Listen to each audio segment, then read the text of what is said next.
Hai, hello, salam sejahtera Malaysia. Selamat datang ke channel Fels Lifestyle. Tonton dan Bapak yang saya amat hormati, terima kasih kerana terus setia dan bersama di dalam channel ini. Mungkin ramai sudah bosan, ramai sudah muak mendengar berkaitan dengan skandal rasuah di Sabah.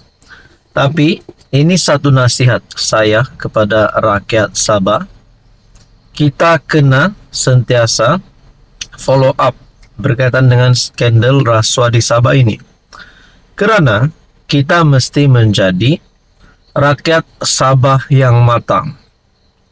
Kenapa kita mesti follow up berkaitan dengan skandal ini? Supaya kita tahu perjalanan sebenar berkaitan dengan isu ataupun kes ini.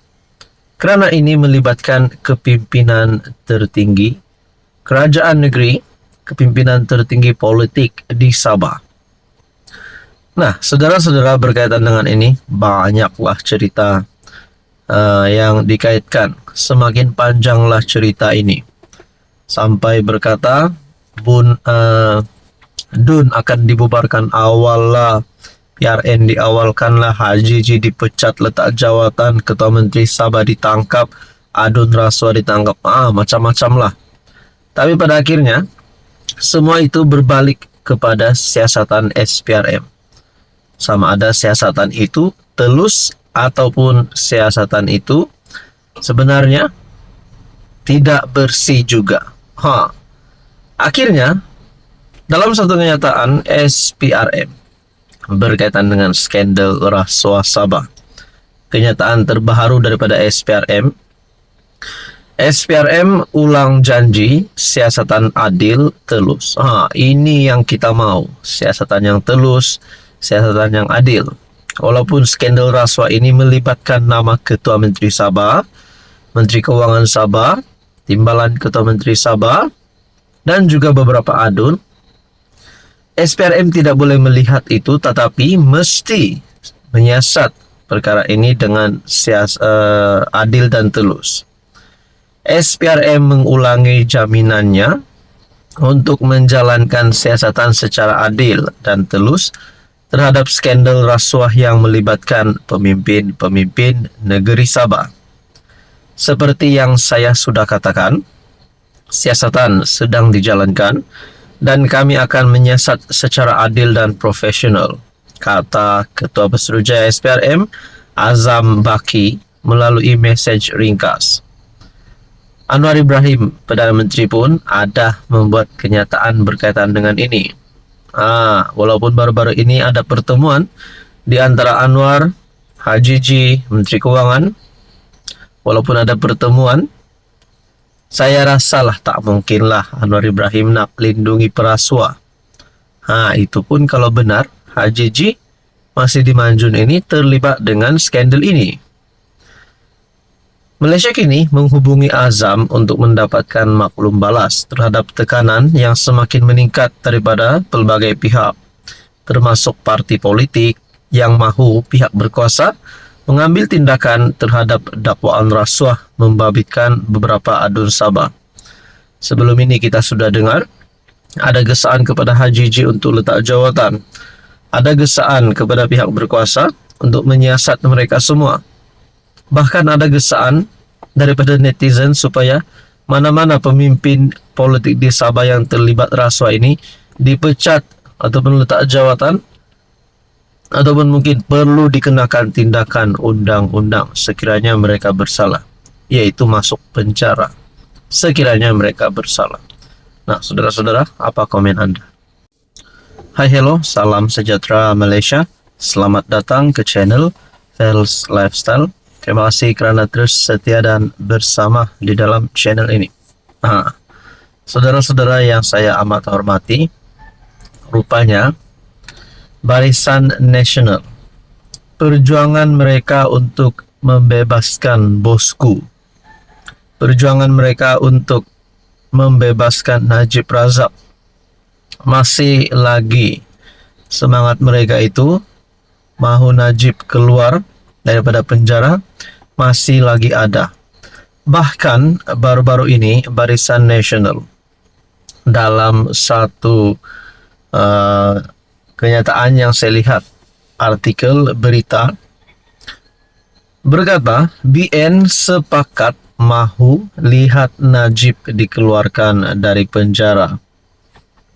Pemimpin tertinggi BN mengulangi komitmen mereka untuk memperjuangkan pembebasan Najib dari penjara selepas disabitkan atas kesalahan rasuah.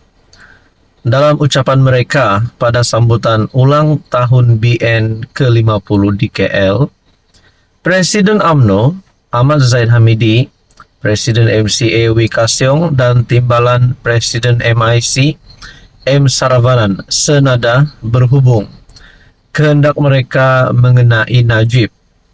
Saravanan misalnya mengingatkan bahawa masyarakat India terhutang budi kepada bekas PM itu yang didakwanya banyak berjasa.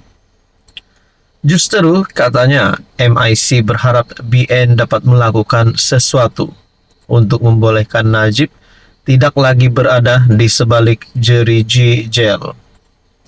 Dialah PM pertama yang betul-betul ikhlas untuk menaik taraf sosioekonomi masyarakat India.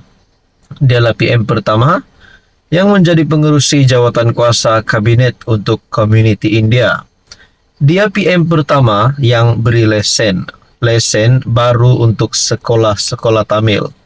Dialah juga PM pertama yang menubuhkan amanah saham nasional untuk masyarakat India. Ketika ini, ahli parlimen Tapah itu lagi, katanya, orang ramai mendengar kabar bahawa ada titah tambahan dikeluarkan oleh Al-Sultan Abdullah Sultan Ahmad Shah ketika baginda menjadi yang di-Pertuan Agong. Titah tambahan itu menyebut agar Najib dibenarkan menjalani hukuman baki penjaranya di rumah. Nah, saudara-saudara yang saya amat hormati, sebelum ini anak Najib Nizar pada 5 Desember mengemukakan afidavit mengesahkan Al-Sultan Abdullah, kini sebagai Sultan Pahang, memaklumkan kepadanya bahawa memang ada titah tambahan. Nah, saudara-saudara, anak kepada Najib sendiri telah membuat pengakuan mengesahkan Al-Sultan Abdullah, kini sebagai Sultan Pahang, memaklumkan kepadanya bahawa memang ada titah tambahan. Nah, adakah dengan ini Najib tidak lama lagi bakal bebas dari penjara? Ataupun setelah BN sepakat mahu lihat Najib dikeluarkan dari penjara, BN yang kini bersama dengan PH di dalam kerajaan perpaduan, adakah Anwar Ibrahim sedikit sebanyak boleh membantu di dalam perjuangan untuk BN membebaskan Najib? Nah, persoalan seterusnya, kalau Anwar tidak dapat bantu, adakah BN tidak lagi akan menyokong Anwar Ibrahim di dalam kerajaan perpaduan? Itu menjadi persoalan lah. Dan yang kedua, kita dapat lihat kepimpinan Najib Razak ini, di mana terdapat banyak kredit yang kita dapat lihat setelah kepimpinan BN memuji bekas Perdana Menteri tersebut. Adakah dengan kepimpinan yang hebat Najib ini, sekiranya nanti kalau beliau dibebaskan, beliau boleh menjadi Presiden UMNO lagi, ataupun pengurus CBN, ataupun sekali lagi mencipta sejarah menjadi Perdana Menteri? Apa komen Anda?